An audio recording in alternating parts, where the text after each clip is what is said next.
하나님 아버지, 한날을 우리 가운데 허락하여 주시고 또한 새로운 생명을 주심 가운데 하나님 앞에 감사하여 그 시작을 찬양과 말씀으로 나아가게 하시니 감사합니다. 하나님, 이 시간도 하나님의 사랑하는 자녀들의 하나님을 향한 그 간절한 마음과 모든 상황을 아시오니 하나님의 말씀으로 위로하여 주시며 새 힘 주시며 우리의 모든 것들이 하나님의 은혜와 하나님의 임재 가운데 풍성하여질 수 있도록 인도하여 주시옵소서. 간밤에도 하나님께서 그 어려운 폭우 가운데서도 우리를 지켜주시고 인도하여 주셨는데 오늘 한날의 삶뿐만 아니라 우리의 한 주의 삶이 또한 우리의 모든 삶이 하나님의 은혜로 충만하게 하여 주시옵소서. 주님, 이 새벽에도 우리를 불러주시니 감사합니다. 하나님, 늘 감사와 그 말씀 가운데 승리하는 삶을 살아가게 하여 주시옵소서. 모든 것을 주님 앞에 올려드리며 살아계신 우리 주 예수 그리스도의 이름으로 기도하옵나이다. 아멘. 우리 찬송가 421장 함께 찬양하시겠습니다. 찬송가 421장입니다.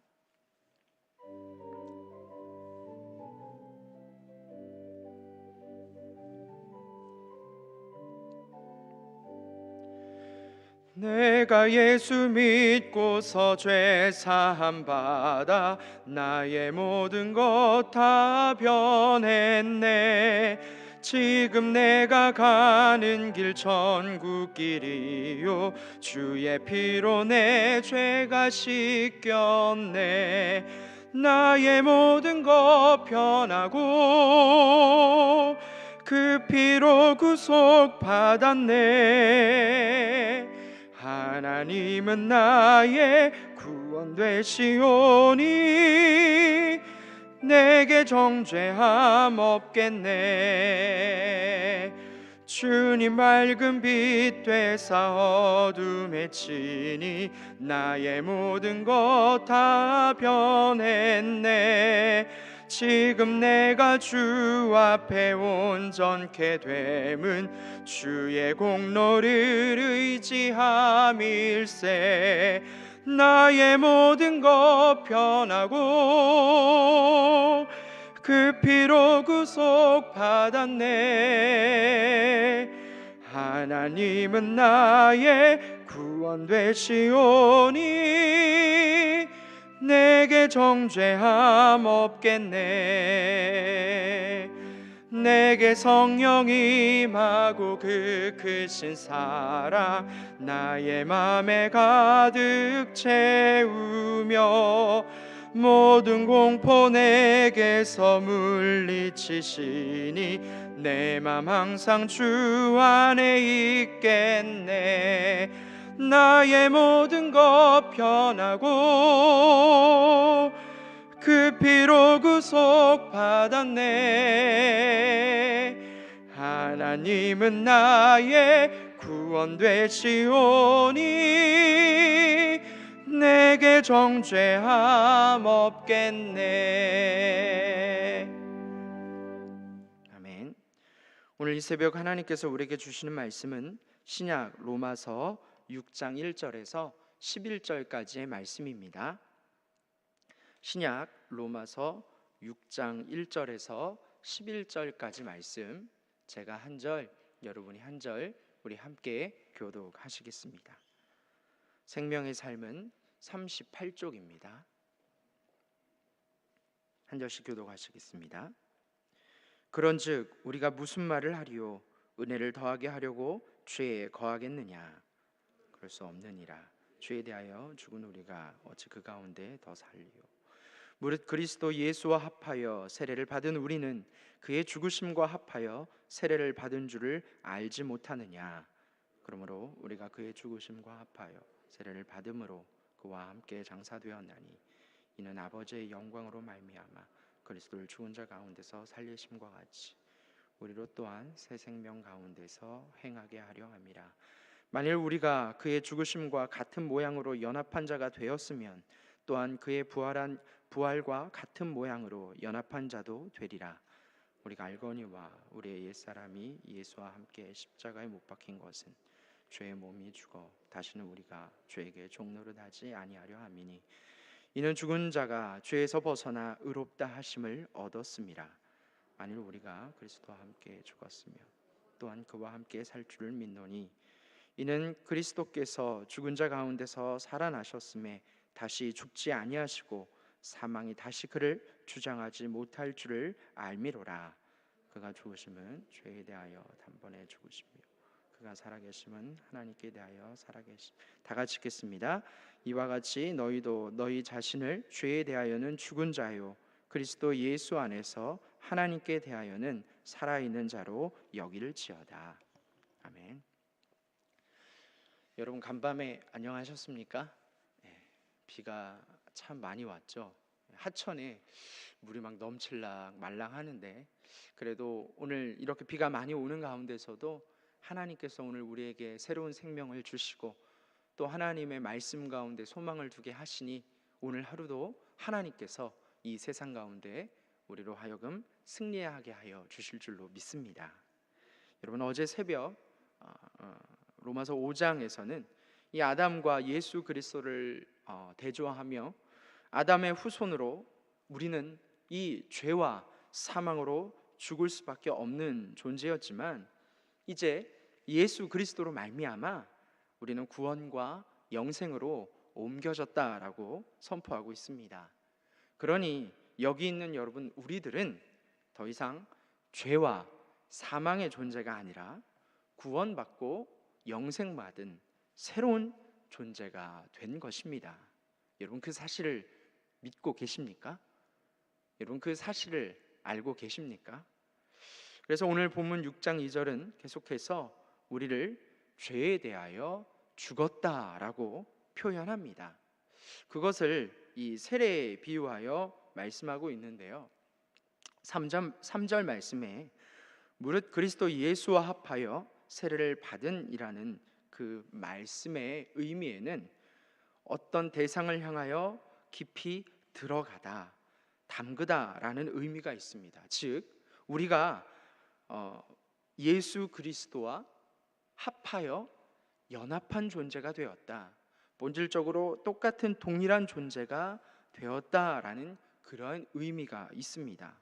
즉 이 예수 그리스도와 연합하는 것이 세례라는 것이죠. 여러분 세례를 받으셨습니까? 여러분 세례 다 받으셨을 겁니다. 이 세례를 받았다라는 것은 내가 이제 예수 그리스도와 합하여진다라는 그러한 의미가 있다라는 것이죠.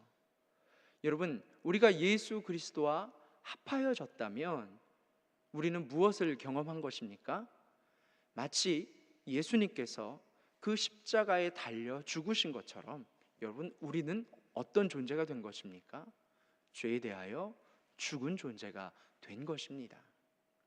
또한 이 죽음에서 끝나는 것이 아니라 예수 그리스도께서 그 죽음을 이기시고 그 부활하셨던 것처럼 여러분 우리는 예수 그리스도와 합하여졌기 때문에 죽음 가운데만 있는 것이 아니라 다시 부활을 경험한 그러한 예수님과 같은 존재가 된 것이다 라는 것이죠. 바로 이에 대비되는 단어가 6절에서는 옛사람이라고 표현합니다. 옛사람. 여러분 요즘 라떼라는 그런 말 많이 들어보셨죠? 라떼는 나 때는 말이야, 예전에는 말이야 이렇게 했었어. 요즘 아이들 말로 표현하자면 꼰대라고. 나 때는 이렇게 했었는데 지금은 이건 영 아닌 것 같아.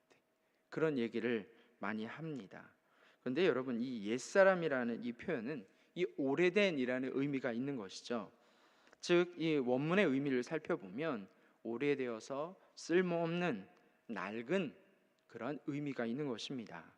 바로 이 죄의 관습이 오랫동안 주장하는 그런 연약한 존재, 바로 옛사람이라는 그런 의미가 있습니다. 우리는 지금 옛사람이 아닌 예수 그리스도와 연합하여 세례를 받은 새로운 존재가 된 것입니다. 여러분 그렇게 믿고 계십니까? 또 그렇게 살아가고 계십니까? 11절 말씀에 이와 같이 너희도 너희 자신을 죄에 대하여는 죽은 자요 그리스도 예수 안에서 하나님께 대하여는 살아있는 자로 여길지어다 선포하고 있습니다. 이 말씀이 오늘 말씀의 가장 핵심적인 그러한 내용입니다. 죄와 죽음, 즉 옛사람에서 벗어나 새로운 존재로 살아가라 라고 선포하고 있는 것이죠. 한마디로 얘기하면 전에는 죄와 죽음에 속해 있던 존재였다면 이제 우리는 완전히 우리의 신분이 바뀌어져서 구원과 영생의 삶을 살아가는 존재가 되었다라는 것입니다. 여러분, 오늘 우리의 모습을 돌아봅니다. 우리는 옛사람입니까? 아니면 이제 그리스도와 연합하여 죄에 대하여 죽은 자입니까? 죄에 대해서 죽은 자라면 우리는 구원받고 영생을 누리며 사는 사람이며 더 이상 과거의 모습을 살아가면 안 됩니다. 사도 바울은 오늘 우리에게 동일하게 말씀하고 있습니다. 이 죄와 사망의 옛사람의 모습이 아닌 죄에 대하여 죽은 구원받고 영생을 받은 하나님께 대하여 살아있는 자로 살라라고 촉구하고 있는 것입니다. 그렇다면 여러분, 어떻게 하는 것이 죄에 대하여 죽은 것이고 또 하나님에 대하여 살아있는 그러한 삶을 살아가는 것입니까? 아니, 우리의 존재의 의미가 우리가 누구라는 생각이 내가 어디에 속해 있다라는 것이 여러분 바뀌었다면 여러분 우리는 바뀐 삶을 살아가야 하는 것이 아닙니까? 그렇다면 구체적으로 우리가 바뀌어진 삶이 어떤 삶을 살아가냐라는 것입니다. 먼저 여러분, 죄에 대하여 죽은 자라는 말의 의미는 무엇입니까? 여러분, 이 말을 오해하면 마치 우리가 더 이상 이 세상에서 죄를 짓고자 하는 마음 없이 살아간다라고 생각할 수 있습니다. 내가 예수를 믿으니까 더 이상 내 마음 가운데 그런 악한 생각, 누구를 미워하는 생각, 그러한 생각들이 들지 않는다라는 것이죠. 여러분, 정말 그렇습니까? 여러분, 이제 예수님 믿으니까 그때부터 세상 일이 다 부질없이 보이고 돈이 돌처럼 보이고 화가 나지 않고 모든 근심 걱정이 다 사라집니까?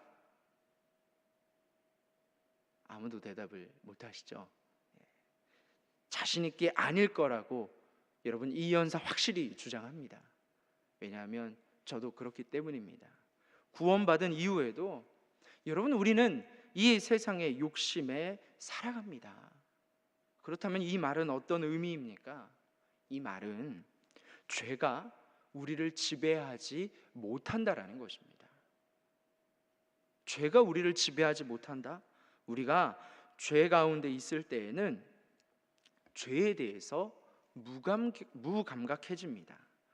몰랐으니까요. 무엇이 죄인지 몰랐습니다. 그래서 그 죄 가운데 있을 때는 죄가 무엇인지 모릅니다. 그러나 구원받은 우리는 이제 비로소 죄가 무엇인지 알고 있습니다. 그리고 그 죄를 짓지 않으려고 저항할 수 있게 되어졌다라는 것입니다. 제가 야구를 참 좋아하는데요, 보는 것도 참 좋아합니다. 여러분, 그런데 이 강팀과 야구를 잘하는 그 강팀과 야구를 못하는 약팀의 여러분 결정적인 차이가 뭐라고 생각하십니까? 물론 선수 개개인의 역량의 차이일 수도 있고 감독의 전술일 수도 있고 이 구단의 전폭적인 지지일 수도 있겠지만 여러분, 야구를 보면서 느끼는 것인데요, 가장 중요한 것은 분위기입니다. 분위기. 아무리 못하는 팀이었더라도, 재정이 열악한 팀이더라도, 선수 개개인의 실력이 조금은 떨어진다 할지라도 이기는 분위기를 자꾸 경험하게 되면요, 지고 있어도 불안해지지 않습니다. 왜요? 이겨봤기 때문에, 어려운 상황 가운데서 역전해봤기 때문에 경험해봤다라는 것이죠. 그 야구를 볼 때도 우리 팀이 항상 잘 나가면 그렇게 불안하지 않아요. 아, 역전할 수 있을 거야, 이길 수 있어, 그런 마음이 듭니다.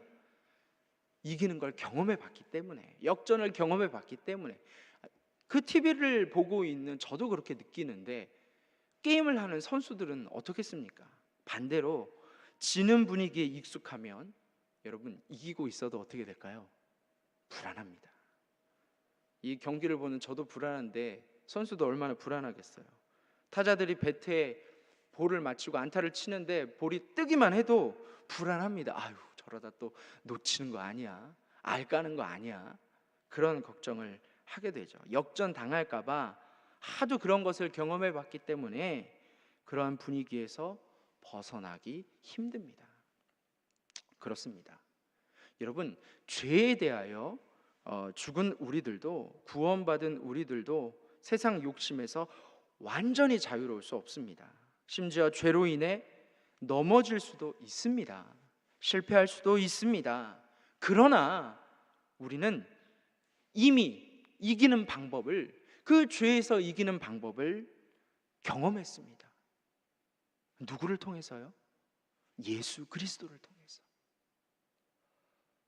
우리가 예수 그리스도를 닮았기 때문에 그 예수 그리스도께서 죄와 죽음을 이기시고 부활하심을 경험하지 않았습니까? 여러분, 우리도 그 방법을 경험한 것입니다. 그래서 죄가 아무리 우리를 찌르지만 우리는 죄에 대해 죽었기 때문에 별 반응을 하지 않는 것입니다. 바로 죄의 지배를 받지 않는다라는 것이죠.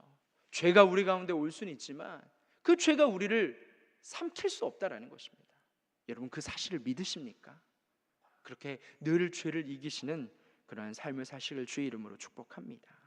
두 번째는 이 하나님께 대해서 살아있는 자, 그 말의 의미입니다. 앞서 언급했던 이 죄의 지배를 받지 않고 살아갈 수 있다는 그러한 삶은 어떻게 보면 수비적인 삶이라면, 이제는 공격적으로 죄를 짓지 않는 것을 넘어서서, 죄에 대항하는 것을 넘어서서 하나님이 원하시는, 기뻐하시는 삶, 거룩한 삶을 살아가는 것, 즉 이전과는, 우리가 죄에 있을 때 그 이전과는 다른 삶을 살아감으로 적극적으로 죄를 대적하는 것입니다.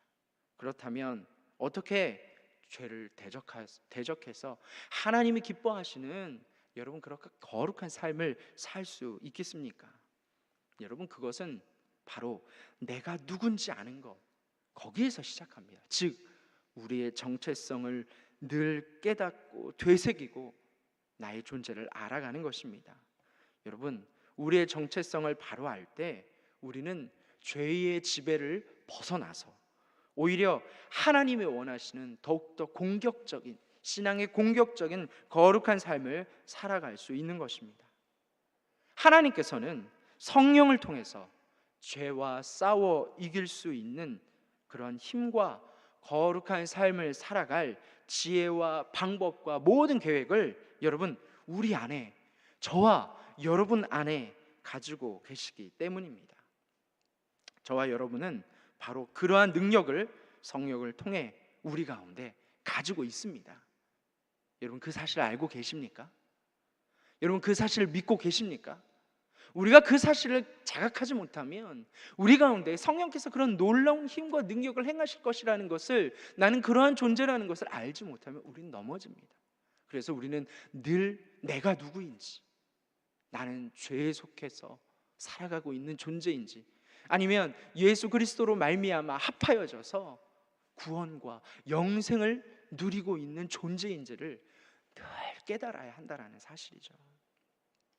저희 집에 햄스터 한 마리를 지금 한 1년 5개월 정도 키우고 있습니다. 이름이 슈가입니다. 설탕처럼 하얗다고 저희 아이들이 이 슈가라는 이름을 지어줬는데요, 저는 비슷하게 우리말로 수기라고 부릅니다. 수기, 우리 수기. 1년 5개월이 됐는데요, 처음 데리고 왔을 때 너무 이게 작아서 이게 음식을 주면 이제 음식을 먹다가 이제 이 음식을 볼에 저장해 놓습니다. 그리고 그 저장한 것을 뱉어서 다른 곳에 이렇게 놔두죠. 그런데 보니까 지가 어디에 뱉어놨는지를 잊어버려가지고 나중에 이제 아이들이나 제 아내가 이렇게 청소를 하면, 들춰보면 이 햄스터가 자기가 저장해 놓은 것을 잊어버리고 결국에는 못 먹고 다 버려지게 됩니다. 그런데 이러한 행동이 지금 1년이 훨씬 넘은 그 가운데서도 계속 되어지고 있다라는 것이죠. 저희 아이들이 제 아내가 먹이를 자주 줍니다. 오늘 새벽에도 불만 꺼지면 어찌나 열심히 나가서 운동을 하는지, 제가 새벽에 나갈 때 사람을 보면 하도 먹이를 주니까 제가 나오면 새벽 예배 갈 때 일어나면 먹이 달라고 이렇게 앞으로 나와요. 그럼 먹이를 이렇게 넣어줍니다. 오늘도 여지없이 그 먹이를 먹다가 저장해 놓더라고요. 다 먹지 않고. 그런데 여러분, 그럴 필요가 있을까요? 어떻게 비교를 하겠습니까? 만약 제가 저희 집에서 키우는 우리 숙이라면, 슈가라면 저는 저장해 놓지 않을 것 같아요. 맨날 주니까, 보면 주니까. 그걸 굳이 저장해 놓을 필요가 있습니까? 저장해 놓으면 저희 아내가 나중에 하다가 청소해서 버리고, 또 먹다가 저장해 놓으면 저희 아내가 버리는데, 여러분, 그거 저장할 필요가 뭐가 있어요? 항상 충분히 있는데. 예전에 저희 집에 오기 전에 아주 새끼일 때, 그 샵에 있을 때는 뭐 어쩔 수 없이 조금씩 먹고 저장해 놓는다지만 지금은 그럴 필요가 없다라는 것입니다. 바로 그러한 습관을, 예전의 삶의 그러한 습관을 버리지 못하기 때문에 이런 넉넉한 삶을 누리지 못하고 있는 것이죠. 죄송합니다. 저희를, 사람을 이 햄스터에 비유하면 안 되는데 왠지 비슷한 면이 있는 것 같아요. 신앙적인 면에서 우리는 예수 그리스도로 말미암아 구원을 받고 영생을 누리는 그러한 존재입니다. 죄를 이길 뿐만 아니라 하나님이 기뻐하시는 거룩한 삶을 살아갈 수 있는 그러한 은혜와 지혜와 능력이 성령을 통해 우리 가운데 있다라는 것이죠. 그런데 안타까운 것은 아직도 우리가 예수 그리스도를 우리의 입으로 구주라고 고백하지만 어쩔 때 보면 우리의 삶이 예전에 그러한 삶을 살아가고 있지는 않은가라는 생각을 하게 되어집니다. 여러분, 우리는 죄에 대하여 죽은 존재입니다. 죄가 더 이상 우리를 지배할 수 없는 것입니다. 오늘도 이 새벽 예배 후에 우리는 세상 가운데 나갑니다. 세상 가운데 나가면 바로 죄의 유혹이 우리를 넘어뜨리기 위해 기다리고 있을 것입니다. 그러나 여러분, 두려워하지 마십시오. 여러분, 낭망하지 마십시오. 우리는 예수 그리스도로 말미암아 죄와 죽음을 이긴 존재들입니다. 여러분, 믿으십니까? 여러분, 우리가 그것을 아멘으로 고백한다면, 내가 누구인지 안다면, 여러분, 주님께서 우리를 승리하게 하실 줄로 믿습니다. 우리에게 그러한 놀라운 은혜와 힘과 능력이 주님으로부터 우리에게 온다는 사실을 기억하시고 오늘도 힘있게 이 세상 가운데 예수 그리스도의 승리를 우리의 삶을 통해 살아가는 저와 여러분 되시기를 주 이름으로 간절히 축복합니다. 기도하겠습니다. 하나님, 감사합니다. 죽을 수밖에 없는 우리들을, 심판받을 수밖에 없는 우리들을 하나님 너무너무 사랑하여 주셔서 독생자 예수 그리스도를 통하여 죄와 사망에서 건지시고 구원과 영생으로 인도하시니 감사합니다. 이제 우리는 죄에 대하여 죽고 하나님의 영광을 위해서 살아가는 구원받은 능력의 삶을 살 수 있도록 주님께서 우리를 도와주시고 인도하여 주시옵소서. 수많은 죄의 유혹에도 하나님 다시 일어서는 힘을 주시옵소서. 하나님, 우리의 가정과 일터를 축복하여 주셔서 하나님께서 늘 도우시는 은혜가 충만케 하여 주시옵소서. 우리 교회에 복 주셔서 이 안산 땅과 이 민족의 복음의 불꽃이 꺼지지 않도록 전도와 선교의 사역을 감당하는 주님의 복된 제단 되게 하여 주시옵소서. 원로 목사님과 담임 목사님 힘주시고 강건케 하여 주시옵소서. 하나님, 온 인류가 코로나로 인하여 넘어지지 않도록 승리케 하여 주시고, 또한 이 새벽 사랑하는 자녀들이 올려드리는 간절한 간구와 기도에 응답하여 주시옵소서. 모든 것을 주님 앞에 올려드리며 살아계신 우리 주 예수 그리스도의 이름으로 간절히 기도하옵나이다. 아멘. 하늘에 계신 우리 아버지, 아버지의 이름을 거룩하게 하시며 아버지의 나라가 오게 하시며 아버지의 뜻이 하늘에서와 같이 땅에서도 이루어지게 하소서. 오늘 우리에게 일용할 양식을 주시고 우리가 우리에게 잘못한 사람을 용서하여 준 것 같이 우리 죄를 용서하여 주시고 우리를 시험에 빠지지 않게 하시고 악에서 구하소서. 나라와 권능과 영광이 영원히 아버지의 것입니다. 아멘. 우리 말씀을 기억하면서 가지고 나온 여러분 기도 제목을 붙들고 우리 주여 세 번 외친 후에 함께 기도하도록 하겠습니다. 주여, 주여, 주여. 하나님 아버지 감사합니다. 죄와 사망 가운데 죽을 수밖에 없는 존재이지만 예수 그리스도를 통하여 우리를 구원과 영생으로 인도하여 주셨는데, 하나님 아직도 우리 가운데는 죄의 본성 가운데 세상의 유혹 가운데 넘어져 사는 삶을 살아가고 있습니다. 하나님 우리를 긍휼히 여겨주시고 예수 그리스도로 말미암아